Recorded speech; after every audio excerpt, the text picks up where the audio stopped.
bo s'abonner et belé na chaîne Oyo. Soki besoin na besoin d'informations sur artistes nyonso, ya ba pasteur, ya ba prophète, ya ba tout nzambe nyonso tout référence ko kende sika musute zaka kana tolo na ce TV.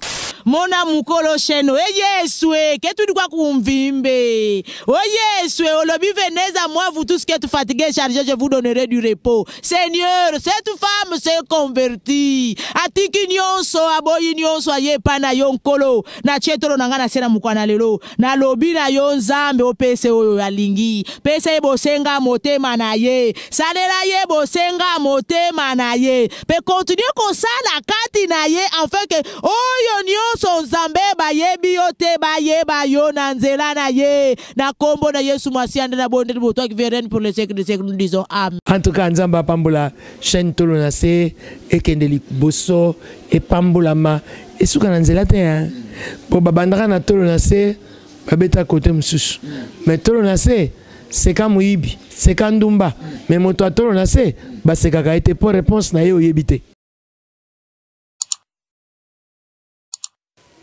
Mbote balani nyonso ya notre chaîne Abisoto na TV to pesibno ba mbote belé to baki 2021 le koza chaîne moko 100% Jésus to kofana mingo za tout ya liloba nzambe pona bato belé bakangolama na pesi merci pa ya maman na ngai maman Anna Kalambai l'évangéliste ainsi que l'apôtre Carlos Kalambai na église même na kati ya Paris. Que Dieu vous bénisse beaucoup. Libota nyonso nzamba lola pambola bino na bakali bote liboka bia libota moga ba sacrificateur libota zobanga nzambe yosela nzambe ya libota eza couple ya Kalambai. Que Dieu vous bénisse beaucoup. Na bosete Mama Sabaoth Rema na papa na ngai Katalai nzambe Emmanuel Christo Katalai nzambe vuma pambola yo mingi. Et maman Espérance, elle était à Moto, Nzamba Pambola yo, maman Tété, Lukubika. Mon pasteur, j'aime beaucoup na combo, il y a Trésor, Ngoma Faya. Bana Nyonso, Nouvelle Alliance, na Kitambo, na Kingombi 420. Na Pambola. Nos papa, Janon na France. Que Dieu te bénisse beaucoup. Bana Nyonso, Yanga, Yamulimo, Nzamba Pambola, bino vraiment.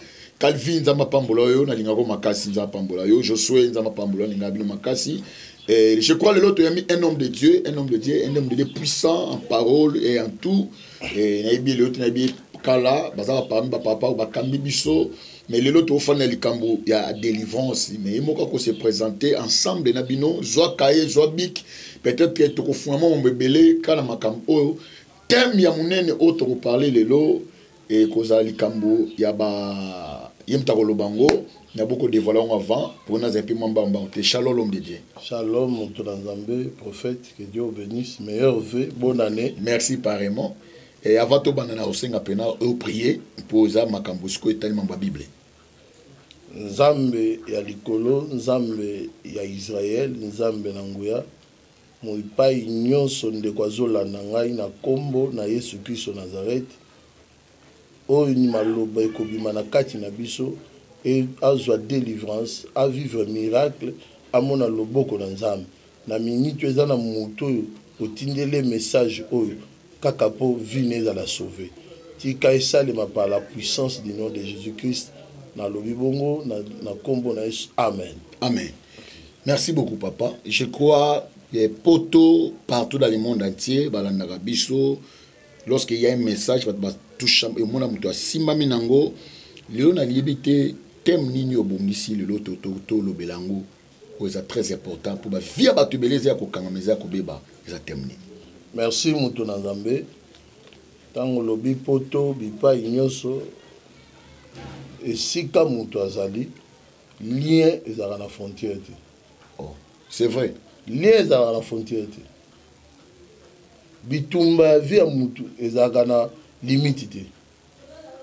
Et puis, avant de répondre à Mtouna Nayo, un licencié maudit. Un licencié maudit. Mouta Tani Marie le Belé. Il est très béni avec lui.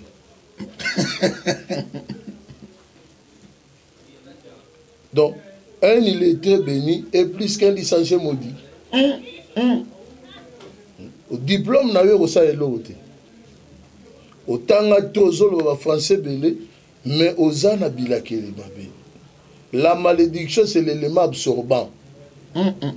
Et mais la kaba force à bout, mais la kaba chance, beauté loko to oza nango malédiction emelaka yango bénédiction evandaka produit c'est-à-dire tant que mutu ozala na poto ozala wapi yango oyoka mutu mosusu depo akenda poto ti lelo bato bakamwa neti azalaka na poto te parce que adécouvrir nanu makambo te yango moni lelo ntango nazali kotanga makomi lelo mutu soki atali bible Matthieu chapitre 1 verset 1 akolinga vraiment tomotangela biso Matthieu chapitre 1 verset 1 Matthieu chapitre 1 verset 1 à 2 verset Mama 1 tangue loko moko eza place wana Matthieu chapitre 1 verset 1 à 2 Je lis la parole de l'Éternel. Généalogie de Jésus-Christ, fils de David, fils d'Abraham. Abraham engendra plutôt Isaac. Isaac engendra Jacob. Jacob engendra Juda et ses frères. Merci l'homme de Dieu. Makambo zawa. Maman agenda. Oui. Abraham donc batanga généalogie à Jésus. Et si gagne Yesu abima. Mais dans la Bible mystère et sali place wana. Babandi na Abraham. Est-ce que ceux qui te banda généalogie à Jésus to bana Abraham? Non, faut to bana Adam, ba Enoch, faut to bana papa Abraham a na papa. Oui. Terra. Papa Abraham azali. Oui. Mais dans la Bible il y a banda généalogie à Jésus, ba kata papa Abraham. Pourquoi? Azanga. Hamda misama be. Jamais on dans la lignée wana. C'est pour cela que Christ a dit à Abraham, sors dans la maison de ton père. Abraham, sors dans la maison de ton père. Tu deviendras une source. Oh, jamais Abraham encore sa source. Source c'est bandé. C'est pour cela qu'on comprend le long émission yo. Nzamba zo komisa bato okata ba source nyonso baka malédiction. Alléluia. Nzamba okata ba source nyonso tala yondo zo bana ancêtre famille. Amen. Bakari dante wana mama no mutabela ngo. Ba diabète wana eza ya bango. Oh ba sucre wana ba biloko wana oh biso miso kufaka ya bango. Awa nzamba okata. Généalogie sike bana na yo mtola nanga. Amen. Bipa yoza kandengo lobi amen nzambe oya benga biso asaela yo. Amen. Donc bazo banana Abraham. Et là comme ça. Mais comment est-ce que c'est vrai? C'est-à-dire na lignée Jésus encore coach n'importe quoi et n'importe qui te. Yango bakata lelo nzambo to sambe. Okumona ifwa kata ba makila mususu. Yango lelo na lobela délivrance à makila.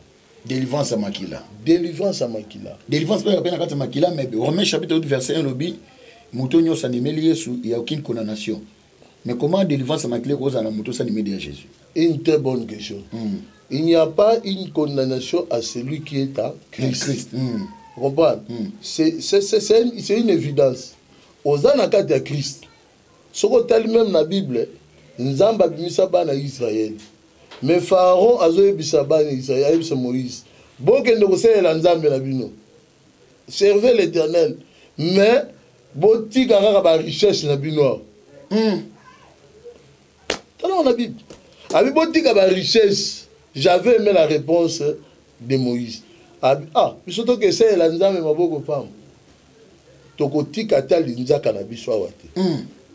De Pharaon ti a libérer richesse. Et là batu musu ba e pa na nkolo. Ba kota église, ba servir nkolo. Pasteur P. Ba tika ba richesse. Oh, nandere nini papa. Mais comment nous devons mener une vie en Christ, mais une vie de misère à misère de temps en temps? Ok, ça le dit que non, moi je suis la bénédiction, je souhaite que tu prospères. Il y a un problème. Jésus-Christ a résolu la solution à la vie à battre. Mutaina Christ azosambela nzambe mais à côté libala azobota te mazosambela nzambe baba shinda baba mais et comment man Isaïe 66:9 ngai nzambe na pisa mwasi mabele bongo kaka ngana pimele kobota Isaïe ngana nzambe Bible lobi nzambe apekisa mutu abota te. C'était qui Isaïe 66:9. Donc nzambe tango te na kata makomi balobi omona baotala poko na kati ya lien on comprendre bien balobi amnani Jacob abengisi bana na ye abi nazolobela bino makambo bokomona mikolo ekoya azwi prier alobandi kodéclare aloba na Juda abi lingenda bokonzi kolongwa likolo na yo te so tala na ligne ya Juda bakonzi babima ba David ba roi ti Christ ayekobima mais aye koloba na Lévi na verset 5 Genèse 49 1 à 5 abi Lévi likolo na yo acte sali kanda na yo ekoratisse au makambo je maudis ta colère à laquelle Lévi oh la Bible tamba la Lévi parce que les 12 tribus donc il y avait une tribu Lévi. Oui, parce que troisième fils c'est Jacob, troisième fils c'est Léa. Abi Lévi. Mais tant qu'on dans Exode chapitre 1 verset 1 à 2, un homme de la maison de Lévi a pris une femme de Lévi. A pris une femme de Lévi. Babota moi na Moïse. Moïse puissant. Moïse a sali ba miracle, a kabola ba maille, a sali boy. Mais terre promise en goyo, terre promise. Et l'on ratissa ye kaka kanda. Donc à cause il y a j'ai maudit ta colère. Zamba vi lokolo zo silika ko banda lelo yango amona yango tala dikolo ba malédiction ba mona ba simba te. Malgré la promesse. Malgré la promesse. Mais c'était une terre promise, non? Oui. Et puis ba la gise que tala. So ta ina hébreu ba biso bi que non okomona biloko ebele o nzamba la kayo okomona ngo boye ngo simba ngo. Hébreu 13. Donc Bible lobby quand quelqu'un est en Christ, batte belé, bazana ba problème, les lots il faut que ba généalogie tambola na makila. Et ce que tu as expliqué bien, la vie de toute chair, c'est son sang. Yango ni kola pesa ka loi moko bi mutu ali makila mo ya lokote. Maintenant, vie à mutuana, ça veut dire à tous en poto, mais papa na ya tikala na Congo. Makilo eza na nzoto no wana eza papa wana le sang qui est là-bas ya ngomoni so ke hôpital batuna ka ba question moko babi groupe maladie ozobelo na famille na belango parce que selon la médecine on dit maladie muso etamulaka na makila eza ya famille na zolo bana mutu azoyoka ngai ndenge bakata makambu ya généalogie Abraham babi Abraham yondo bandi balongoli papa makila na papa maladie fait longo. Amen. Babi ce qui m'a étonné au moins na kata makila l'homme de Dieu. Makila zelo wa sakanati. Tout le monde est receveur de sang, tout le monde est donneur de sang. Tout le monde. Tout le monde. Makila za na nzoto no wana ozwa kango. Lelo so ba imba ke soko za mwana ya papa oyo bazwa makila na yo. Ba comparer na makila papa so ba trouvango les mêmes égalités à bagamène tout ça la biologie babi azamwana. En d'autres termes, on doit trouver espèce type ya papa na kati ya mwana. Parce que papa no azanani. Vini na menaka. Comment il a achevé sa vie? Papa na soukandeni. Eza batu muso azolo ba wana eza vie na ye non, n'oublie pas que makila wana eza na kati na yo. C'est son sang. Il y a un monde intelligent qu'il est pour que après sa vie après sa vie nous autres na makila na. Malédiction à makila et kota ndenge nini. Mais pourquoi malédiction fait faire na makila? Très bien. Malédiction à makila ezali par rapport à la généalogie. Parce que généalogie Bible dit a pinisaka de 3 à 4e génération. Si ko génération tambla na bilamba te. Généalogie tambla na kombo te. Ce kombo ko za kombo mutu mususu. Mais généalogie tambla na makila parce que yondo zo ke bota. En d'autres termes to se multipliaka. Parce que multiplication à makila na yo. Alors comme toi tu es maudit. Yango monaki même mutu azaki mayele Noé. Tango langwe ba découvrir bulumbu na ye. Aolia maudire moi na ye. Amodisa koko. Parce que tango maudire koko, koko wana za mwana ya shamba. Ye ako bénéficier pas moi na ona parce qu'il n'est pas maudit. Mais il y a que bénéficier pas mon comme moi na été parce que l'enfant est maudit. Donc, ils ont la bâtiment sous au Kababa Makila Libata. Ce qui les camba bien, il faut que Bunga brûle dans la dissection. C'est-à-dire, les sangs, Makila n'a pas permettre de à bénir. Oui, bien, ils ont une espèce à Baroua. Ils ont la bâtiment sous dans beaucoup. Na ba famille na monde mo na famille na bango misa ba konzi mo na papa na zaka mokonzi mwana komaka mokonzi eza famille mususu mo na kaka bo vie ezo kende ka ndenge wana. Donc il n'y a qu'une personne à délivrer kabilo kwana c'est Jésus qui délivre. Amen.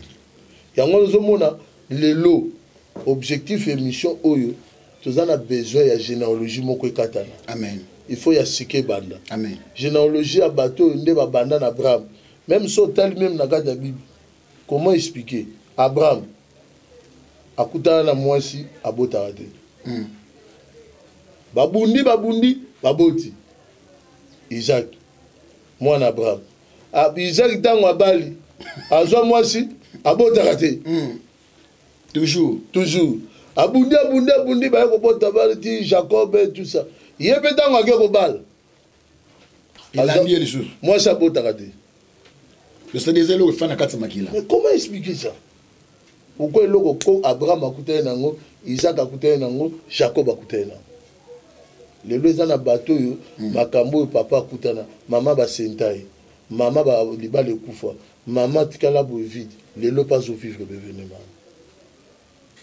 Ozo la nanga, na yebiso que un licencié maudit est plus malheureux qu'un illettré béni. Beauté, ce qui est à la bilagelimabe et au soutenir le côté. Mais je sais qu'il y a une voix l'élo, nzamboto belela, ozola nangambi pa itozali. L'élo révélation zali to ça la prière, makila famille, makila nyonso malade, il y a malchance, il y a bato abala kate, bato abota kate, bato ba eshwa kate, soki l'élo maman na bino sala be vraminene te, yobi pa yozata la poto o sala makambo mama salate. OK, question on a tout na. Montréal autant la minute au signaler biso. Apporte pas bi si quelqu'un est actrice, il est devenu une chose nouvelle créature. Voici les choses anciennes sont passées, tout est devenu nouvelle. Mais comment Christ a la carte vie à moto? Mais les choses wana ils ont réclamé. Est-ce que les saints aussi réclament? Ma clape réclame malgré qu'on a que ça christianisme. Mais aujourd'hui, Pierre, Alaina Yesu, Pierre, Alaina Yesu, mais au cas Bible, le billet sur que Pierre, on est venu te réclamer. Pierre a déjà péché, mais Yesu a goûté à zonguer la pêche. Donc il y a bloqué monsieur réclamaka. Pierre a dit Jésus, mais il va réclamer. Même Yesu a Pierre a dit que le diable t'a réclamé. Malgré la saga porte disciple à Jésus. Mais Satan a réclamé.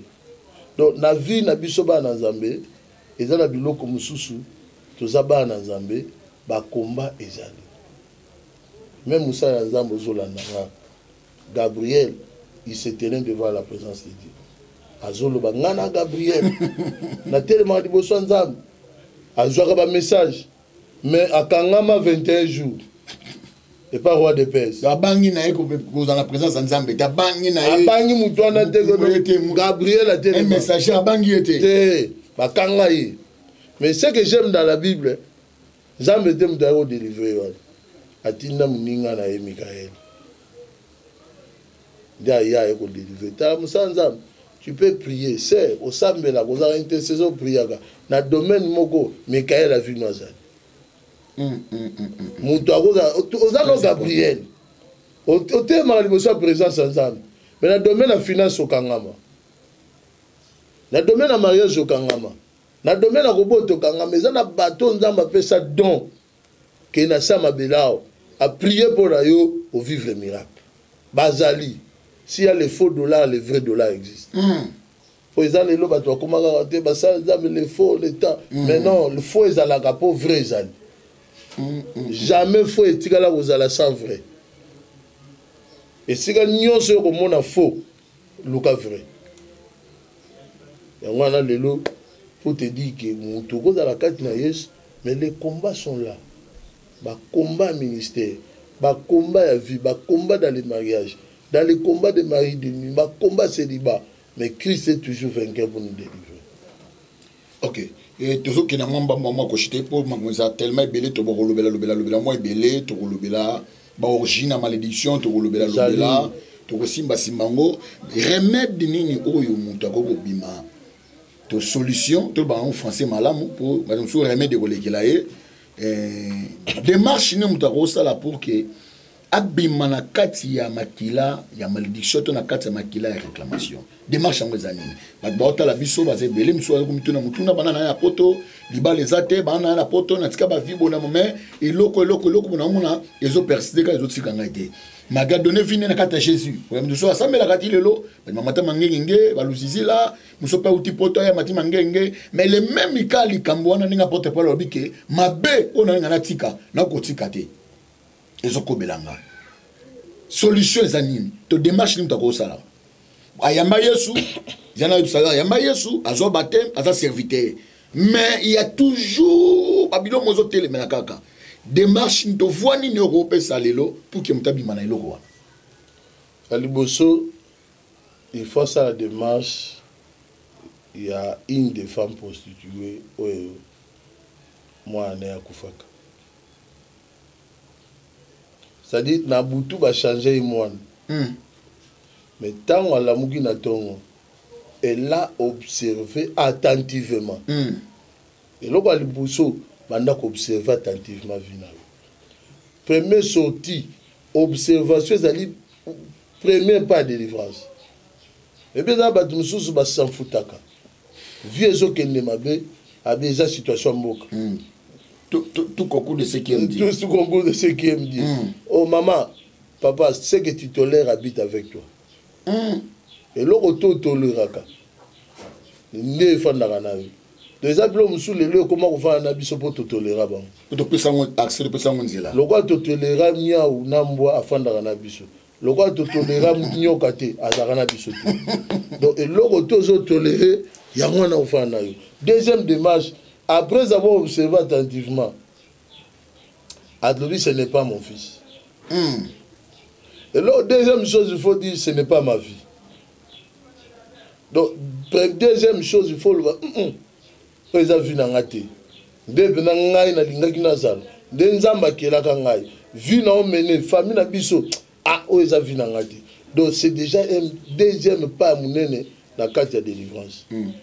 Pour citer, troisième chose, ils allaient à Tikaki Karawanade, à réclamer la revendication. Moi, j'en ai beau y ça y est.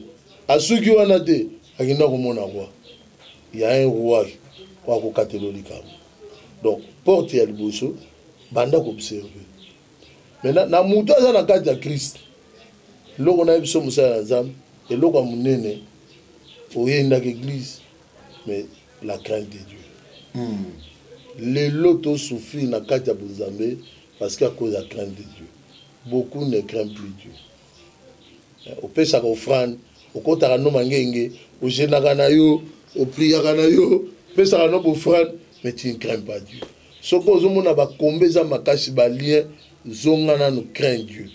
Balobi la crainte de Dieu, c'est la source de toutes choses. Merci beaucoup pour l'autre Suki Awa, tu es un homme de Dieu, et pasteur Gaston Mutombo, il a parlé concernant les lien, il y a makila, il y a sang. Après, ce sont trois types de démarches. Il faut d'abord observer. Il y a mis balai. Il faut dire que ce n'est pas ma vie. Il faut refuser cette vie selon Hébreux chapitre 11 verset 24 ou 25 comme c'est le but. Lorsque Moïse a commis grand, il a refusé d'être appelé le fils des filles de Pharaon. C'est-à-dire lorsqu'il a poli. Donc on comprend que la délivrance c'est pour la petite et la délivrance c'est pour la mature. Donc celui qui s'est observé. Oh voilà, il faut observer. Et la troisième chose, il faut qu'on revendique. C'est très très important. Trois, ils démarche pour qu'il y ait une situation. Merci beaucoup l'homme de Dieu pour notre émission. Merci prophète. Et à l'imbosso pembala soukate pour toi on a besoin. Yo za roi souk, y en a makamophobie mais ça. Bato bazo en Afrique, bato pas pour te faire zo en Anzela, y a tando oyo. Na habiter le bani ko lo ba souka pour te clôturer. Non vraiment na PC balandi nyonso mbote mission eza kitoko vraiment nasengi na bana nzambe to soutenir émission yo to soutenir télévision yo epai nyonso eza eloko ezosunga biso to découvrir mystère ya nzambe nzambe apambola yo vraiment na mosala malamu ozosala na salue mpe cameraman na biso vraiment on est tous nzambe apambola vraiment ekende liboso de bonnes choses. Merci beaucoup. Numéro contact peut-être tout ça pour toi Robenga vous êtes très important. Bandeko nyonso balimba mona pasteur Gaston naza ouvert ezali 00243 89 72 8 8 8 6 à la fin donc 00243 89 72 88 88 6 donc okoza pasteur Gaston vous allez disposer ma prière ezali tokosola pona lokumo naza. Merci beaucoup, je compte comme na souka notre émission. Merci na maman Anna Kalambai, merci na papa Carlos Kalambai, merci na Calvi TV Samuel Louange, tout le monde merci encore une fois na Sanda Djangi, merci encore une fois à Montréal na combat facile et noble. Mutumoro malamu mutumoro bien, merci encore une fois na maman Botela biso maman abotela biso maman Anna Kalambai, maman Thérèse la BC comme Mouyaka Nzamba Pambola yo Nzamba Pambola David et tout le monde en tout cas vous s'abonner makamo malamu siko ezali et bandi to baki 2021 to ko fondé le à large ça la démarche l'homme de lobby et soit au moni au kokate au bengi biso tozano bengi tie moi mon numéro c'est plus 243 947 45 03 plus 243 947 45 03 pasteur olingo le causa témoignage ko la kutana na yo benga biso on est là wana prédication ko sunga bana nzambe ba mabele benga biso sur la délivrance sur la mari de nuit mabele benga biso pour o le kana émission et pas na biso à 100% Jésus tout ça la politique té to yambaka te pasteur côté la ba warranté to yambaka bangote et tout ça la répété pour que ba biso tout ça la peut BST rien que pour que la gloire de Jésus se manifeste parce que Jésus-Christ revient bientôt. Tout le monde a besoin de côté, tout le monde a besoin de Bika. Bye à la prochaine numéro et puis ciao. Quand je pense à ma détresse, à ma misère, quand mon âme s'en souvient, elle est abattue au-dedans de moi. Voici ce que je vais repasser à mon cœur, ce qui me donnera de l'espérance. Les bontés de l'Éternel ne sont pas épuisées. Elles se renouvellent chaque matin. L'Éternel est vivant, le Dieu d'Abraham, le Dieu d'Isaac, le Dieu d'Israël. Nalinga kina kufa e, bola mweya kyo sekure.